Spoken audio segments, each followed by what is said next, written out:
UPSC, GPSC કે ગુજરાત રાજ્ય સરકારની કોઈ પણ ભરતી પરીક્ષાની આપ તૈયારી કરી રહ્યા હો અને એ માટે યોગ્ય માર્ગદર્શન અને શિક્ષણની આપને જરૂરિયાત લાગતી હોય તો આપણી સંસ્થા સંવિધાન કરિયર એકેડેમીનો આપ સંપર્ક કરી શકો.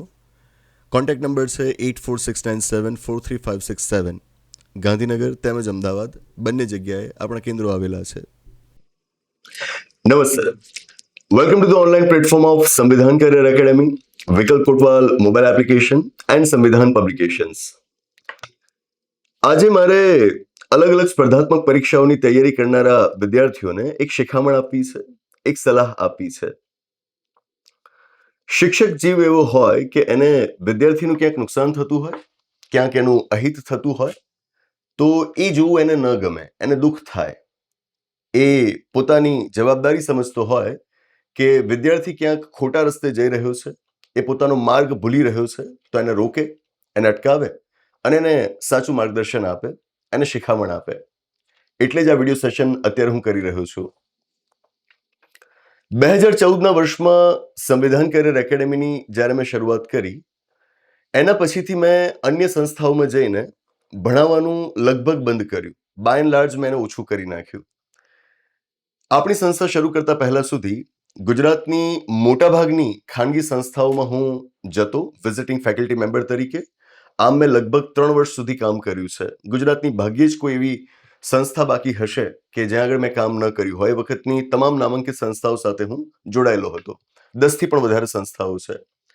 એ ઉપરાંત હું સરકારી સંસ્થાઓ સાથે પણ જોડાયેલો હતો, જેમ કે સ્પીપા. 2012ના વર્ષથી હું ત્યાં આઈએએસ સ્ટડી સેન્ટર અને પછી સીજીઆરએસની બેચીસ છે ને, જે અધિકારીઓ તાલીમ માટે આવતા હોય, આ બધાને ભણાવવાનું કામ કરતો. જો કે 2014 પછી મેં સ્પીપા સાથેનું જોડાણ ચાલુ રાખ્યું, એ બંધ નથી કર્યું. આજે પણ હું સ્પીપા સાથે એક ચોક્કસ જગ્યાએ જોડાયેલો જ છું. પણ બાય એન્ડ લાર્જ ખાનગી સંસ્થાઓ સાથે કામ કરવાનું મેં ઘટાડી દીધું, કારણ કે આમાં કોન્ફ્લિક્ટ ઓફ ઇન્ટરેસ્ટ આવતો હોય, બરાબર. એટલે મેં ત્યાં આગળ જવાનું ટાળ્યું. પણ આનાથી મને વર્ષો જતા એક વાત સમજાય, ખાસ તો પાછલા અમુક વર્ષોની અંદર મેં આપણી સંસ્થા સિવાયની અન્ય સંસ્થાઓમાં પણ જ્યારે જવાનું ચાલુ કર્યું ત્યારે આ વાત વધુ સમજાય. હા, આ પણ સરકારી સંસ્થાઓ છે અને ખાસ તો હું એવી સંસ્થાઓમાં જવાનું પસંદ કરું છું કે જ્યાં આગળ આઈએએસ સ્ટડી સેન્ટર્સ ચાલતા હોય. એટલે કે યુપીએસસીની તૈયારી કરનારા વિદ્યાર્થીઓ હોય તો યુપીએસસીની બેચ ભણાવવામાં કોઈ મર્યાદાઓ નથી હોતી, કોઈ બંધનો નથી નડતા. તમે મુક્તપણે તમામ ચર્ચાઓ કરી શકો. તો આવી સંસ્થાઓમાં હું કાં તો સેમિનાર માટે અથવા તો આખો વિષય ભણાવવા જવાનું પસંદ કરતો હોઉં છું. તો પાછલા અમુક વર્ષોમાં આવી અમુક સંસ્થાઓમાં જે વિદ્યાર્થીઓ સાથે મારો સંપર્ક થયો એના પછી મને અમુક બાબતો સમજાઈ અને એટલે મને લાગ્યું કે મારે એક વિડીયો કરીને વિદ્યાર્થીઓના શિખામણ આપવી જોઈએ. આમ તો આ પહેલાનો પણ જે પરીક્ષાલક્ષી વિડીયો આપણે આની બિલકુલ પહેલાનો વિડીયો જે કર્યો હતો એમાં પણ મેં એક વાત કરી હતી વિદ્યાર્થીઓને સંબોધીને કે વિષયના કોઈ નિષ્ણાત હોતા નથી અને વિષયના ભગવાન તો કોઈ ના હોય, બરાબર. આવી એક નાનકડી શિખામણ મેં ગયા વિડીયોમાં આપી હતી. આવી વધુ એક વાત મારે આજે કરવી છે.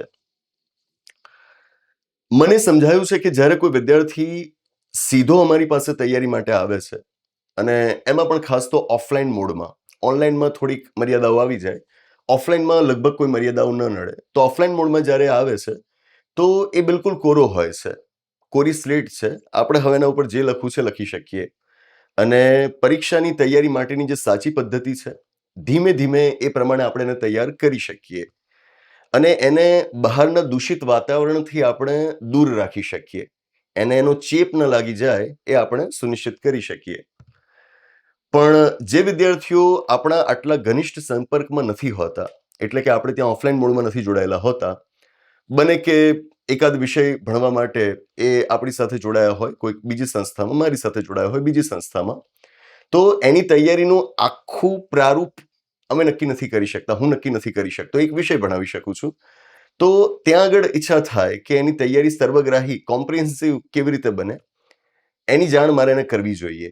આમ તો હું ત્યાં આગળ જઉં ત્યારે એમને જાણ કરતો જ હોઉં છું, પણ એમના જે સવાલો, એ વિદ્યાર્થીઓના જે સવાલો મારા સુધી આવતા હોય છે, સવાલો સાંભળીને મને લાગે છે કે આ એક વિદ્યાર્થીનો સવાલ છે, એનો જવાબ જો આપણે એક પબ્લિક પ્લેટફોર્મ પર આપીશું તો એનો લાભ ઘણા બધા વિદ્યાર્થીઓને થશે. એટલા માટે આવા વિડીયો સેશન્સ આપણે કરતા રહીએ છીએ. કઈ બાબતમાં હું શિખામણ આપવા માંગુ છું. મેં અનુભવ્યું છે કે તૈયારી કરનારા વિદ્યાર્થીઓ ઉતાવળિયા બહુ હોય છે, એમની અંદર ધીરજનો અભાવ હોય છે. પહેલા હું એ સ્પષ્ટ કરી દઉં કે હું આ વાત સિન્સિયર વિદ્યાર્થીઓ માટે કરી રહ્યો છું. એ વિદ્યાર્થીઓ કે જે ખરેખર સારી તૈયારી કરવા માંગે છે અને એમની અંદર ધગશ છે. એ કોઈ બાયસીસથી પીડાતા નથી, એમની અંદર કોઈ પૂર્વગ્રહો નથી. અમુક વિદ્યાર્થીઓ હોય છે કે જે પૂર્વગ્રહોથી ભરેલા હોય છે. પેલા નફરતી ચિંટુ જોયા, ધર્મ અને જ્ઞાતિના નામ પર એમના મગજમાં ઝેર ભરેલું હોય છે. એમને તમે ગમે એટલું ભણાવશો, એ જડ બની ગયા છે. બરાબર, એમને તમે નહીં બદલી શકો. આવા હોય છે, 100 હોય પણ હોય છે. બરાબર, એવા વિદ્યાર્થી ક્યારેક આપણને પણ મળી જાય. આપણા કોઈક ઓનલાઈન કોર્સના સબસ્ક્રાઈબર હોય, ગમે એટલું તમે બંધારણના મૂલ્યોની વાત એમને કરી હોય, પણ તોય એમનો પારિવારિક માહોલ જ એટલો ગંદો હોય કે જેથી ધર્મ અને જાતિના જે દૂષણોથી એમનો આખો પરિવાર ગ્રસિત છે, એ માનસિકતાથી એ લોકો ક્યારે છુટકારો મેળવી શકતા નથી. બંધારણના બધું ભણીએ તો એના મૂલ્યોને આપણે ઉતારવાના હોય ને આપણા જીવનની અંદર, અને એમ કરીને આપણે કોમવાદ જ્ઞાતિવાદથી છુટકારો મેળવવાનો હોય. તો આવા મળતા હોય નફરતી ચિંટુ પ્રકારના વિદ્યાર્થીઓ કે જે આટલું ભણ્યા પછી પણ જ્ઞાતિનું ઘમંડ કરતા હોય. બરાબર, કહેતા હોય કે નહીં, અમારે તો જ્ઞાતિ કહેવી જ પડે, જ્ઞાતિનું ઘમંડ હોવું જ જોઈએ. તો આમને તો આપણે નહીં બદલી શકીએ. બરાબર, અને આપણે એના માટે કોઈ મિથ્યા પ્રયત્નો પણ નથી કરવા. હું એ વિદ્યાર્થીઓની અત્યારે વાત કરી રહ્યો છું કે જે વિદ્યાર્થીઓમાં ધગશ છે, મહેનત કરવાની એમની અંદર એક ચાહ છે, પણ ક્યાંક એ લોકો માર્ગ ભટકી જાય છે. આપણે એમને સાચું માર્ગદર્શન આપવું છે. વર્ષો પહેલા સ્પીપાના આઈએસ સ્ટડી સેન્ટરમાં અમે ભણી રહ્યા હતા. મૂળભૂત અધિકારોની હું ચર્ચા કરી રહ્યો હતો. મૂળભૂત અધિકારોમાં સૌથી પહેલો અધિકાર આવે સમાનતાનો મૂળભૂત અધિકાર. અનુચ્છેદો છે એના 14 થી 18. એની હું વાત વિદ્યાર્થીઓ સાથે કરી રહ્યો હતો, અને હજુ એ અનુચ્છેદોની ચર્ચા શરૂ જ થઈ હતી. આવામાં એક વિદ્યાર્થીએ હાથ ઊંચો કર્યો અને મને કહ્યું કે સર, મારો એક સવાલ છે. આ લગભગ 10 વર્ષ પહેલાની વાત છે, 2015ની આસપાસ, સ્પીપા આઈએસ સ્ટડી સેન્ટરની. એટલે વિદ્યાર્થીએ મને સવાલ કર્યો. મને સવાલ સાંભળવા ખૂબ ગમે, અને મેં અગાઉ પણ કહ્યું હતું કે વિદ્યાર્થીની મૂંઝવણો સાંભળું, શાંતિથી સાંભળું અને પછી એનું સમાધાન કરી આપું, તો મને બહુ જ ગમે. આ કામ મારું પ્રિય કામ છે. તો એકદમથી વિદ્યાર્થીએ મને સવાલ કર્યો કે સર, સમાનતાના અધિકાર માટેના જે અનુચ્છેદો આપેલા છે 14, 15, 16, 17, 18, તો શું આ અનુચ્છેદોની જોગવાઈઓમાં આંતરવિરોધ નથી, કોન્ફ્લિક્ટ નથી? એટલે કે એક અનુચ્છેદની જોગવાઈ એ બીજા અનુચ્છેદની જોગવાઈ સાથે મેળ ન ખાતી હોય એવું નથી? એટલે મેં કહ્યું કે મને તો એવું લાગતું નથી. તમે સમજાવો કે તમને આમાં ક્યાં આંતરવિરોધ જણાયો. એ ભાઈ સમજાવી શક્યા નહીં. એમની પાસે એનો મૂળ વિચાર હતો જ નહીં, એના વિશેની કોઈ સમજ હતી જ નહીં. મેં શાંતિથી એમનો સવાલ સાંભળી લીધો અને શાંતિથી જવાબ પણ આપ્યો. પણ પછી મેં એમને કહ્યું કે તમે એક ચુકાદો બાંધી લીધો કે સમાનતાના અધિકાર માટેના જે અનુચ્છેદો છે એમાં આંતરવિરોધ છે, પણ આ ચુકાદા સુધી પહોંચતા પહેલા તમે અનુચ્છેદોને પૂરી રીતે સમજ્યા ખરા? એ ભાઈ અનુચ્છેદોને સમજ્યા જ નહોતા. વાત અલગ છે કે આવા ઘણા બધા વિદ્યાર્થીઓ હોય છે કે જે આવું કંઈ સમજતા નથી અને પછી ઇવેન્ચ્યુઅલી પરીક્ષા પાસ કરી શકતા નથી. પરીક્ષા પાસ નથી કરી શકતા તો પણ કોચિંગ સંસ્થાઓ ચલાવે છે, ઓનલાઈન પ્લેટફોર્મ્સ પર ભણાવતા હોય છે, પોતાની ખાનગી સંસ્થા કોચિંગ ઇન્સ્ટિટ્યૂટ શરૂ કરી દેતા હોય છે અને બીજા વિદ્યાર્થીઓને પણ નુકસાન પહોંચાડતા હોય છે. આ ભાઈ પણ એમાંના જ એક છે. એટલે મેં એમને શાંતિથી સવાલ કર્યો કે તમે આ અનુચ્છેદોની જોગવાઈઓને સમજ્યા ખરા? એ સમજ્યા જ નહોતા. આજે તમારે 5 અનુચ્છેદોને સમજવા હોય તો એના માટે લગભગ 3 કલાકનો સમય આપવો પડે. મેં તો હજુ ત્યાં આગળ અનુચ્છેદોની ચર્ચા શરૂ જ કરી હતી.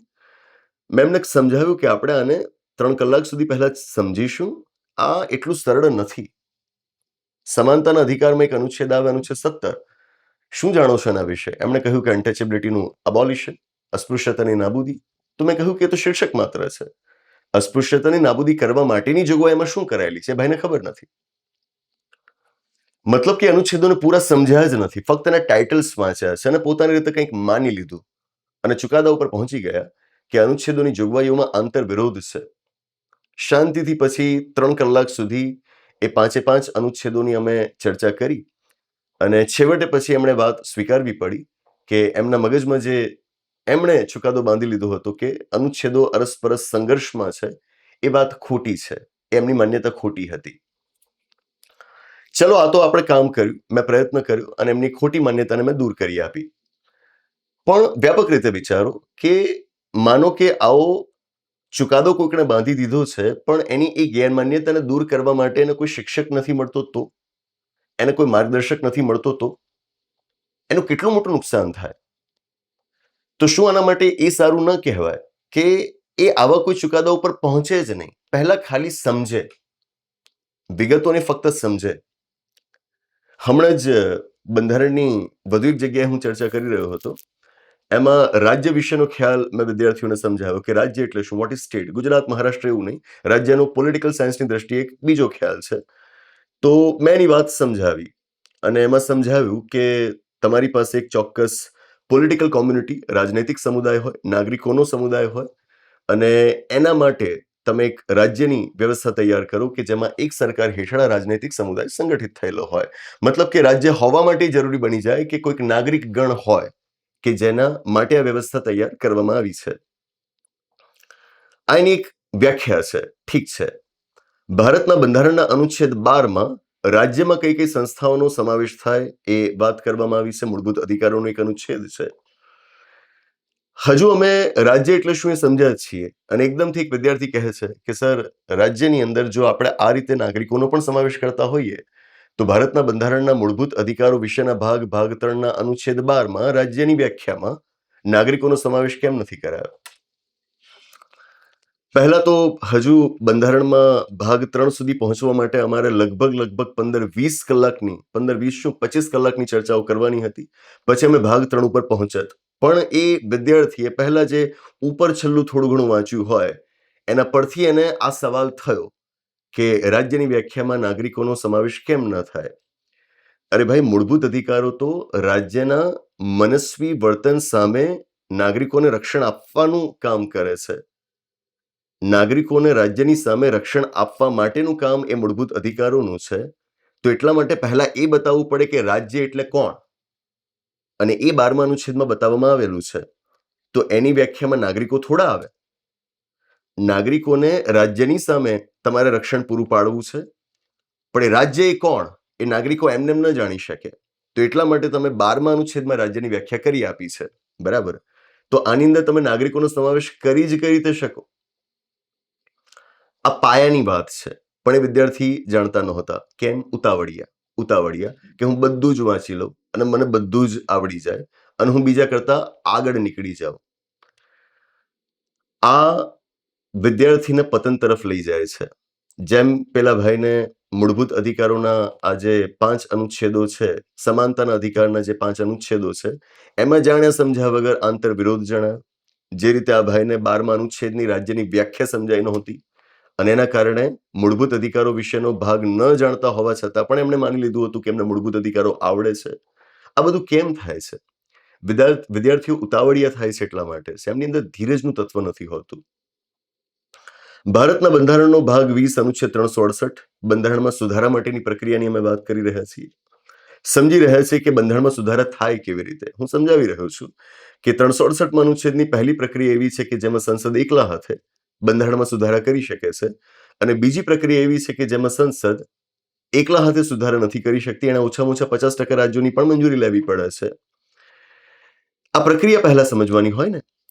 એવામાં એકદમથી એક સવાલ આવે વિદ્યાર્થીનો કે સર, આ કેમ આવું કે જ્યાં 368મો અનુચ્છેદ ભારતના બંધારણમાં આપેલું છે કે જે બંધારણમાં સુધારા કરવા વિશે છે, પણ 368મા અનુચ્છેદમાં પણ સુધારો થઈ શકે છે.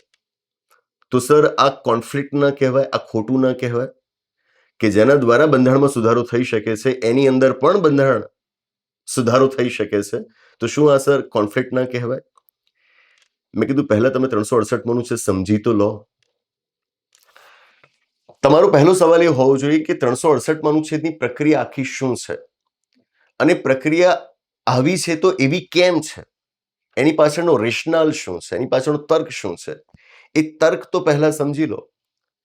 તમે તર્ક નથી સમજતા, તમે સીધો ચુકાદો બાંધી દીધો કહેવાય. તમારો સવાલ એમ હોવો જોઈતો હતો કે આ પ્રક્રિયા આવી કેમ. તમે એવું નથી પૂછતા. તમે શું કહો છો કે સર, આ તો કોન્ફ્લિક્ટ કહેવાય. કોન્ફ્લિક્ટ કહેવાય મતલબ કે તમે ચુકાદો આપી દીધો કે આ કોન્ફ્લિક્ટ જ છે. કોન્ફ્લિક્ટ કેમ છે સમજાવો. પ્રક્રિયા શું છે નહીં, કોન્ફ્લિક્ટ કેમ છે સમજાવો. Are you getting my point? વિદ્યાર્થીઓ આવું કરતા હોય છે. અને આમ કરીને પોતાની તૈયારીને એ નુકસાન પહોંચાડતા હોય છે. આનાથી બચો.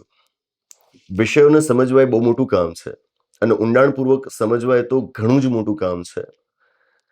આમાં દિવસોના દિવસો, મહિનાઓના મહિનાઓ લાગે. તમે ઉપરથી થોડું ઘણું વાંચી લીધું.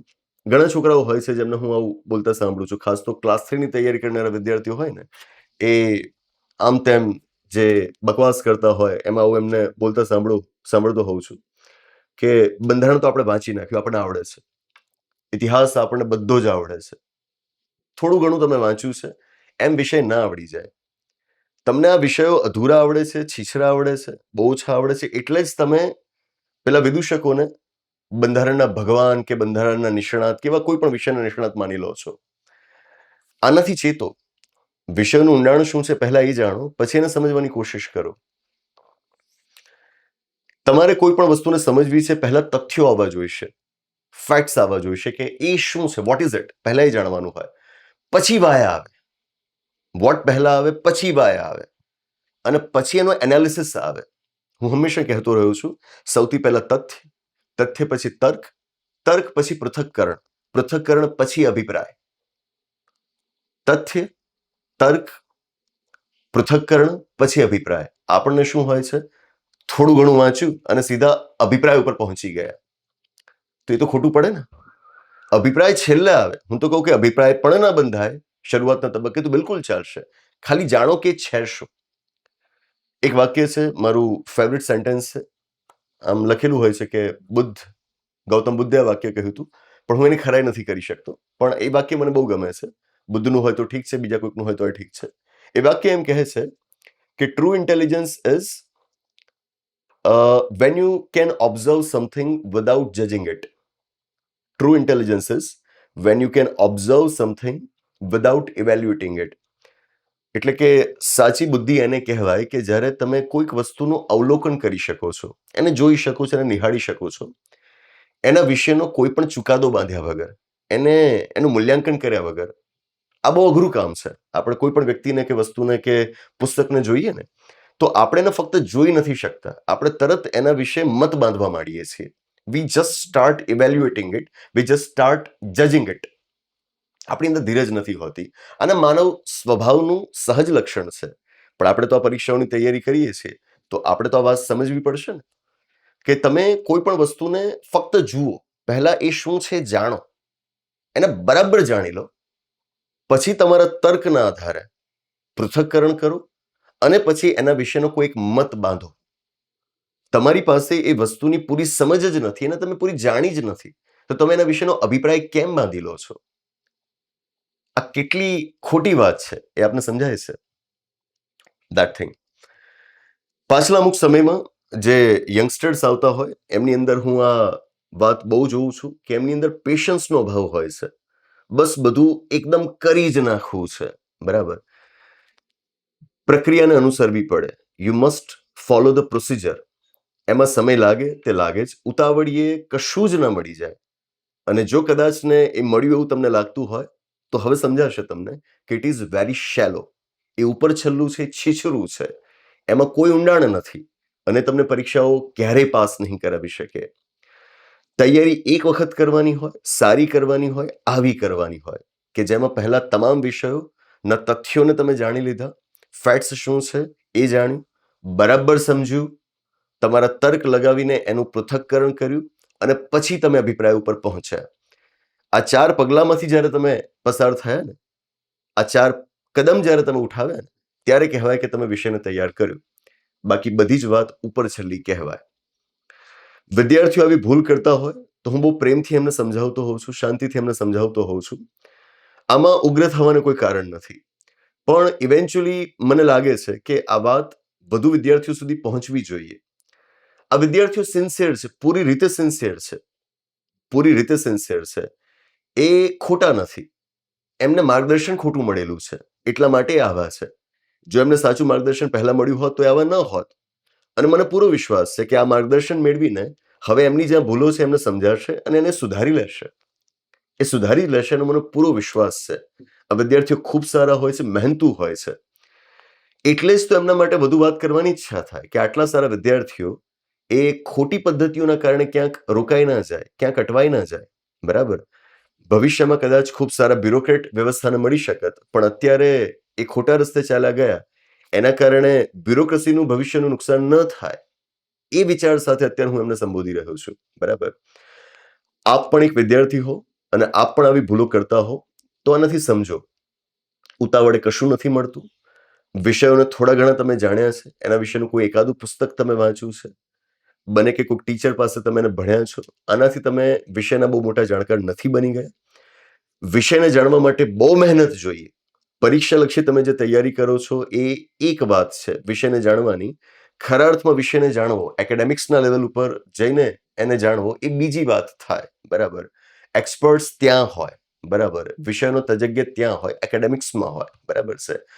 તો આશા રાખું કે જો વિદ્યાર્થીઓ આવી કોઈ ભૂલો કરતા હશે, તો આ શિખામણથી એમને એ સમજાશે કે હવે એમણે આવું ન કરવું જોઈએ. તૈયારીમાં આમ ક્યાંક ભૂલા પડતા હોય તો આવો વિડીયો સેશન એટેન્ડ કરીને એ પાછા યોગ્ય રસ્તે આવી જશે, એવી આશા.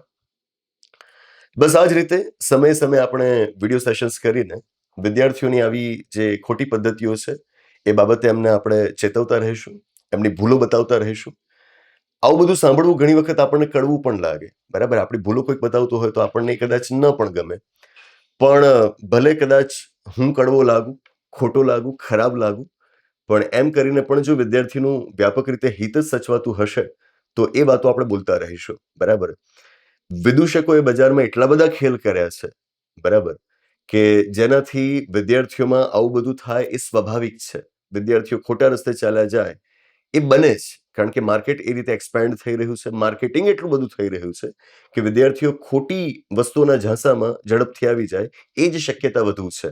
પહેલેથી એમને સાચું માર્ગદર્શન મળે, એ શક્યતાઓ હવે નહિવત થતી જાય છે, બહુ ઓછી થતી જાય છે. પહેલા વિદ્યાર્થી ઘણી બધી જગ્યાએ ભટકાય છે, ખોટી પદ્ધતિઓમાં પોતાનો સમય બરબાદ કરે છે, પૈસા બરબાદ કરે છે, અને પછી એ સાચું શું એ જાણતો થાય છે, બરાબર? પણ તોય ઓનલાઈન પ્લેટફોર્મ પર આપણે વધુ વિદ્યાર્થીઓ સુધી પહોંચી શકીએ છીએ, એટલા પ્રયત્ન કરતા રહીએ છીએ કે વિદ્યાર્થીનો જે પહેલો સંપર્ક હોય એ પહેલો સંપર્ક જ સાચા માર્ગદર્શન સાથેનો હોય. એ પહેલા ખોટી દિશામાં જાય, ભટકાય અને પછી સાચું શોધે, એવું એની સાથે ન થાય, એ માટે આપણે આવી ચર્ચાઓ આ યુટ્યુબના પ્લેટફોર્મ પર કરતા રહીએ છીએ. બસ એ જ. આશા રાખું કે વાતો આપને સમજાઈ હશે. આવી કોઈ ભૂલો આપ કરતા હોવ તો હવે ન કરતા. બીજું કોઈ કરતું હોય તો એને પણ રોકજો. જરૂર લાગે તો આવો કોઈક વિડીયો એને બતાવજો, જેથી એનું પણ ભલું થાય.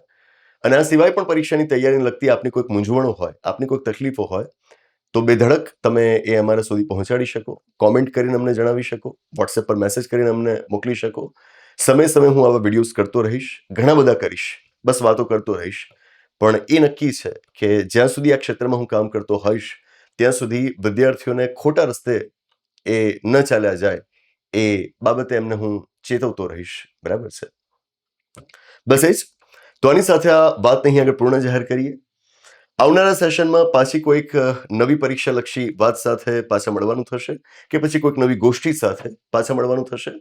હાલ પૂરતી રજા આપશો. આભાર. નમસ્તે.